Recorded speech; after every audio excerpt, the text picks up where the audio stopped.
स्वागत है आप सभी का समय शिखर में। और अब बात झारखंड के काले हीरे यानी कोयले की तस्करी के सच की। उत्तरी छोटानागपुर के 5 जिलों में हर दिन 5 करोड़ रुपए के काले हीरे यानी कोयले की चोरी होती है और पुलिस अधिकारी, नेता, वन विभाग के अधिकारी सहित तमाम अफसरान को सालाना इस चोरी से 2 अरब 75 लाख रुपए की काली कमाई होती है। XLRI की इस सनसनीखेज रिपोर्ट के बाद मुख्य सचिव को संबंधित जिलों के अधिकारियों के साथ एक बैठक कर निर्देश जारी करना पड़ा। पर क्या कोयले की तस्करी रुकेगी? हम दिखाते हैं आपको काले हीरे की तस्करी का काला सच।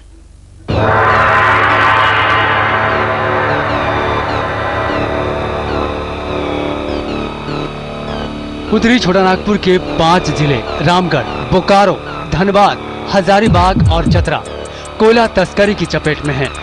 रोजाना हजारों ट्रक कोयले की चोरी से तस्करों को करीब 5 करोड़ रुपए की कमाई होती है और इसके एवज में सालाना 2 अरब 75 करोड़ रुपए की काली कमाई अधिकारियों की जेब में जाती है। XLRI के इस सनसनीखेज खुलासे ने काले धंधे के जगजाहिर सच पर एक मुहर लगा दी है। सब जानते हैं कि तस्करों के साथ पुलिस, नेता, मंत्री, अधिकारी, वन विभाग सहित तमाम लोगों की मिलीभगत है। पुलिस के पदाधिकारी हैं, प्रशासन के लोग हैं, कुछ मंत्री लोग हैं, ये सीधे सारे मिलजुल करके झारखंड में ये कोयला का लूट किए हुए तस्करी हो रहा है। इस पर तभी कोई कार्रवाई हो सकती है जबकि यहाँ के मुख्यमंत्री, यहाँ के पदाधिकारी, DGP, चीफ सेक्रेटरी ये ईमानदारी से इस बात को सोचे कि कोयला की तस्करी को बंद करना है। चलिए अब आप हमारे साथ ये देखिए, ये नजारा रामगढ़ जिले के एक अवैध माइंस का है। मौत को दावत देकर मजदूर हर पल घुसते निकलते हैं। महिला पुरुष सब कोयले की अवैध ढुलाई में लगे हैं। गहरे माइंस में कब मौत आ जाए कुछ नहीं कहा जा सकता। रजरप्पा में इसी तरह के माइंस में 12 जून को 13 लोग दबकर मर गए थे। 2007 में रजरप्पा में 85 मजदूरों की जान गई थी। खदान से साइकिलों पर मजदूर कोयला निकालते हैं, उन्हें ट्रकों पर लादकर मंडियों में ले जाया जाता है। रास्ते की रुकावटें पैसे से खत्म हुई तो ठीक, वरना गुंडागर्दी से सल्टा लिया जाता है। मोबाइल से वगैरह वगैरह से कि आप लोग आगे बढ़िएगा, चक्का चला देंगे, ये करेंगे, जान मार देंगे, डर से के जाता है आगे। रात भर कोयला करीब 20-25 कोई ट्रक लगा हुआ है, पिकअप लगा हुआ है, रात दिन होते ही रहता है, कोई रोक टोक नहीं। वो भी हजारीबाग हो के मुख्य मार्ग से जा रहा है। बड़का गांव नाका, ये नाका, रसूलीगंज नाका समूचा पास हो रहा है। XLRI की रिपोर्ट के बाद हालांकि मुख्य सचिव ने सभी जिलों के अधिकारियों के साथ बैठक की और निर्देश जारी किया, पर यहाँ सवाल अरबों रुपए की काली कमाई से भी बड़ा है। रिपोर्ट के बाद ही आखिर बैठक क्यों? झारखंड में अब भ्रष्टाचार कोई मुद्दा ही नहीं रहा, क्योंकि कल तक जो कोयला तस्कर पुलिस के डर से भागे फिरते थे, आज उनकी तरफदारी में IAS और IPS लगे हुए हैं। लिहाजा कोयला तस्करी पर विराम लगाना मुश्किल ही नहीं, नामुमकिन है। TP सिंह, सहारा समय, हजारीबाग। तो ये सच है एक झारखंड में काले हीरे का यानी कोयले की तस्करी का। हमारे साथ TP सिंह हमारे संवाददाता हजारीबाग से इस वक्त जुड़े हुए हैं। TP सिंह, जो रिपोर्ट हमने आपकी देखी, जो आप कह रहे हैं कि ये रुक भी नहीं सकता, ऐसी परिस्थिति में है। जिन लोगों को तस्करों को पकड़ने की जिम्मेदारी है वो खुद अब उन लोगों को सुरक्षा दे रहे हैं। तो ऐसे में आधार क्या XLRI की इस रिपोर्ट का?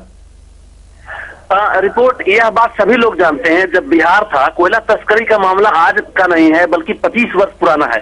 25 वर्षों से कोयला तस्करी हो रही है और लगभग 4 से 5 हजार मुकदमे हैं, 4 से 5 हजार मुकदमे हुए हैं। 25 वर्षों में कितने केस हुए, कितने केस खारिज कर दिए गए, कितने तथ्य की भूल बताकर उनको समेट दिया गया, ठंडे बस्ते में डाल दिया गया, लेकिन आज तक किसी को कन्विक्शन नहीं होना। यह साबित करता है कि या तो पुलिस जो केस करती है वह गलत है, या फिर जो पुलिस केस करती है वह दिखाने के लिए करती है। जब ऊपरी दबाव होता है, लोगों का दबाव होता है, तो केस कर दिए जाते हैं, लेकिन बाद में उसे तथ्य की भूल बताकर उससे पैसा लेकर। हमारे संवाददाता TP सिंह वहां के बारे में बता रहे हैं कि ये सब कुछ नया नहीं है, ये पिछले कई सालों से सब कुछ चल रहा है और सबकी जानकारी में हो रहा है। कई केसेस हैं, लेकिन उन केसों का निपटारा अभी तक नहीं हो पाया है।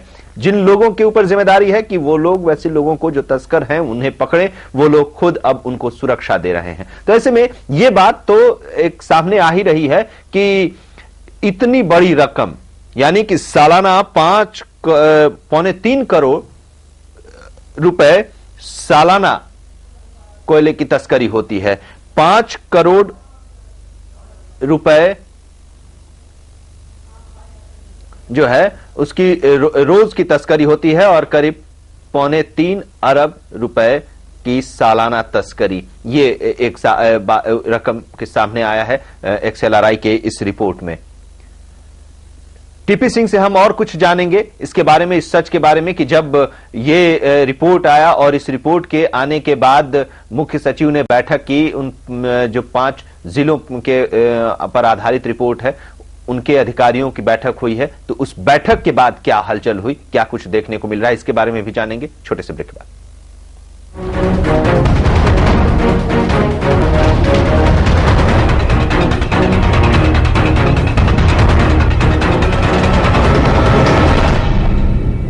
स्वागत है आप सभी का समय शिखर में, और समय शिखर में हम चर्चा कर रहे हैं इस वक्त झारखंड के काले हीरे की तस्करी के सच की। हम इस पर चर्चा जारी रखेंगे, लेकिन उससे पहले एक नजर अभी तक की सुर्खियों पर फिर से।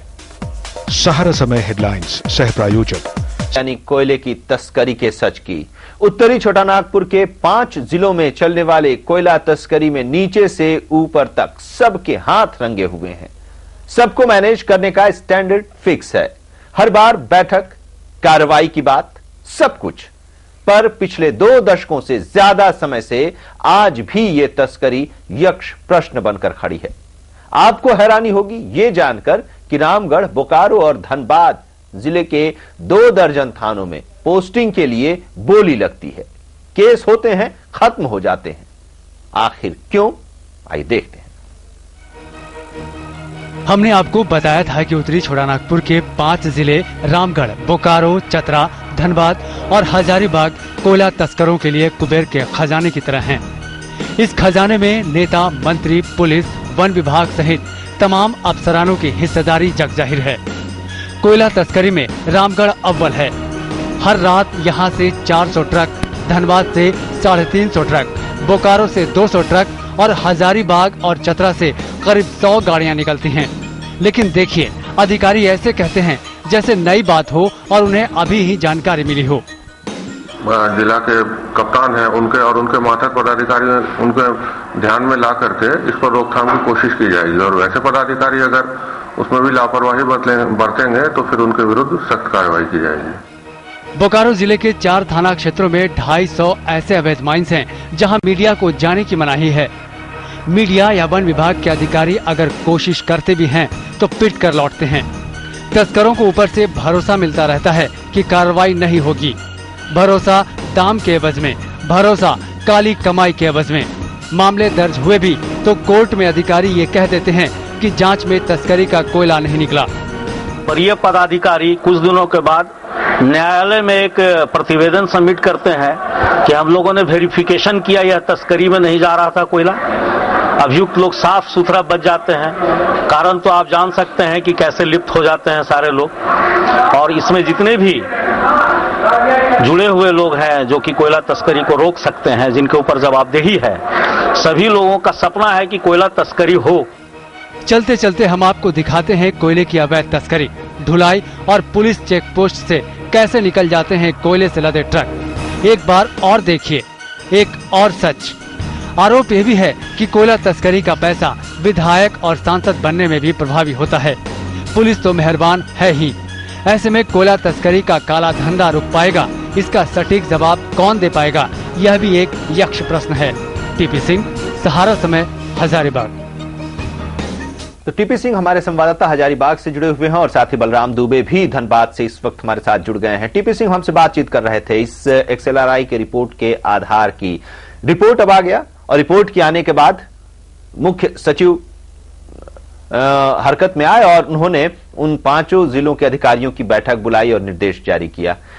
ये जो रिपोर्ट आई है कोई नई बात नहीं, आप भी बता रहे हैं, कई सालों से ये सब कुछ चल रहा है। हाँ, रकम की बात थोड़ी जरूर सनसनीखेज है कि 5 करोड़ रुपए रोज की तस्करी होती है और सालाना करीब 3.25 अरब रुपए की तस्करी कोयले की झारखंड में होती है। सबसे ज्यादा रामगढ़ से तस्करी होती है। तो ऐसे में क्या लगता है कि जो बैठक हुई उन अधिकारियों के साथ, उसके बाद उन लोगों पर कुछ असर पड़ा होगा जो निर्देश मुख्य सचिव ने दिया है?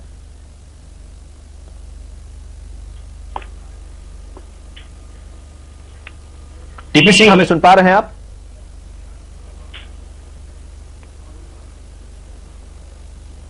टीपी सिंह से लगता है शायद हमारा संपर्क नहीं हो पा रहा है। बलराम दुबे, आप तक हमारी आवाज पहुंच रही है?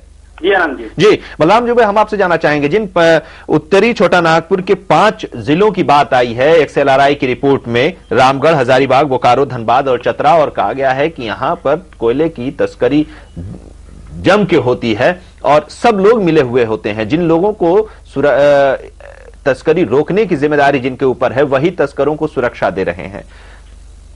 जब रिपोर्ट आए उसके बाद मुख्य सचिव ने बैठक की और अधिकारियों के साथ बैठक की, निर्देश भी दिए। क्या इस निर्देश के बाद कुछ दिखाई दे रहा है परिवर्तन? जी आनंद जी, जहां तक बात है XLRI के रिपोर्ट के बाद, तो हमेशा से इस तरह की रिपोर्ट मीडिया में आते रहा है। कोयले के अवैध धंधेबाजों को लेकर के खबरें चलती रही है, लेकिन जो वर्तमान में XLRI के रिपोर्ट है, इससे अब तक कोयला चोरों और कोयला तस्करों पर, खास करके उनसे जो उसके पिट्ठू बने हुए, उस पर कोई प्रभाव नहीं देखने को मिल रहा, क्योंकि वे सारे लोग उसमें सने हुए हैं। इसलिए सभी लोग उसकी ही राग अल्पाते हैं। इसलिए यूं कहा जाए कि XLRI की रिपोर्ट है, लेकिन वे सिर्फ दिखावे के लिए रिपोर्ट है। ये प्रभाव क्या देगा आने वाले समय में, ये तो समय ही। आपने भी अपने इलाके के उन तमाम कोयला खदानों में जो अवैध तस्करी होती है, अवैध खुदाई होती है, उसके बारे में कई रिपोर्टें दिखाई हैं और कवर भी किया है। तो जो तस्करी होती है, जो कोयला खदान में अवैध खुदाई चलती है, तो प्रशासनिक अधिकारी जो हैं, जिन लोगों के ऊपर जिम्मेदारी है, वो लोग अब कुछ गंभीर होते दिख रहे हैं। उन लोगों पर लगाम कसी जा रही है मुख्य सचिव के इस निर्देश के बाद?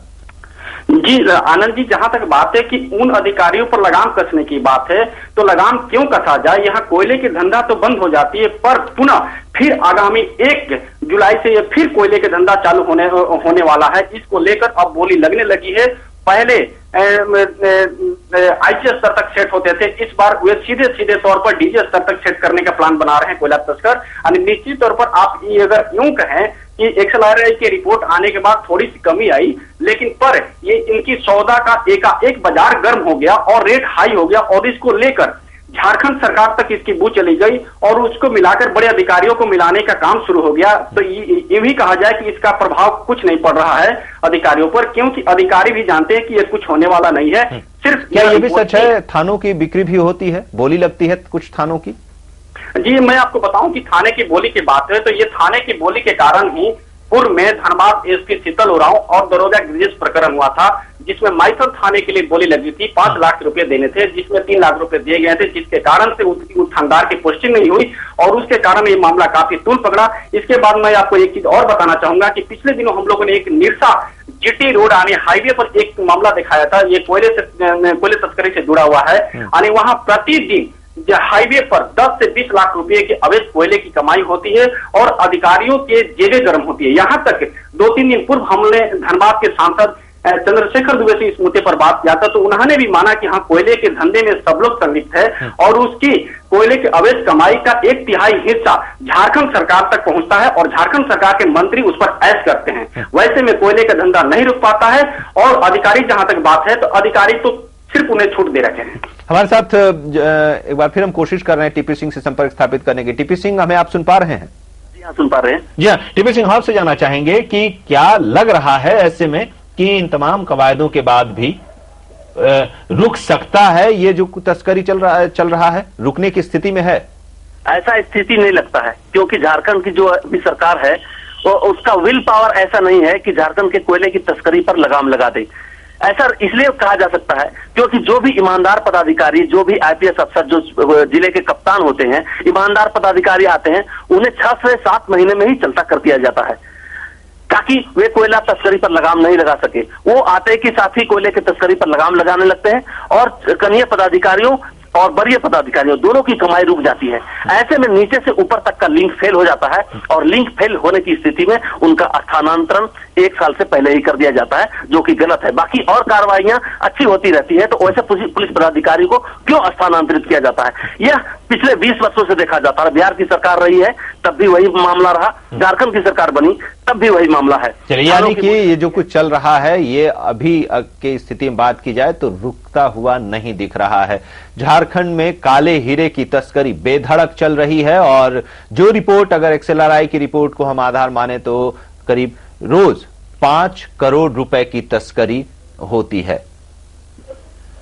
बहुत बहुत शुक्रिया हमसे बातचीत करने के लिए, आपका इस सच के बारे में बताने के लिए आपका टीपी सिंह, और धनबाद से बलराम दुबे आपका भी। एक छोटा सा ब्रेक हम यहां पर ले रहे हैं, ब्रेक के बाद हम लौटेंगे तो धनबाद की बात करेंगे।